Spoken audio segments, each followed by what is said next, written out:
Već 30 godina generacija djece pokreta Focolare Gen 4 trude se vratiti Isusa u središte Božića. Čine to s kreativnošću, oduševljenjem i željom da i drugima pomognu učiniti isto. Projekt koji svake godine provode zove se Protjerali su Isusa. Marija i Josip tražili su mjesto gdje će se Isus roditi, ali ga u Betlehemu nisu našli. I danas se ponekad događa da u kućama i gradovima nema prostora za njega. Mi pripremamo malene figurice Isusa, a zatim odlazimo u naše gradove s odraslima i darujemo ih ljudima, kako bi ga mogli ponijeti u svoje domove.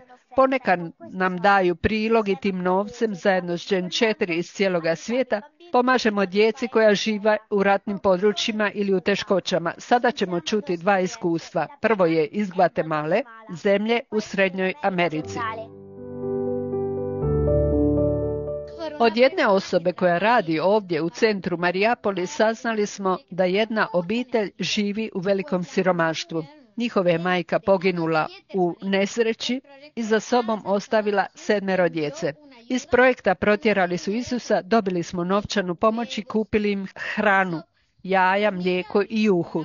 Djeca žive s bakom. Kad su primili pomoć, njihova je radost bila golema. Na trenutak su osjetili da nisu sami, da mnoga djeca diljem svijeta rade male stvari kako bi im pomogla. Želimo učiniti sve što možemo zajedno sa svim Gen 4 u svijetu. Još jedno lijepo iskustvo dolazi iz Burkine Faso u Africi. Poslali su nam video. Radim u vrtiću pokreta Focolare. Nedavno sam srela majku jedne djevojčice koja je 2022. pohađala naš vrtić.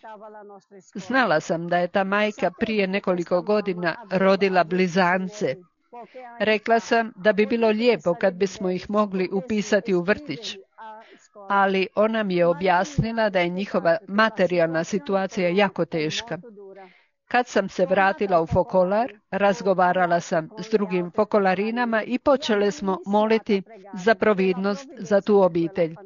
2 dana kasnije, centar Gen 4 preko projekta Protjerali su Isusa poslao je vrtiću novčani doprinos.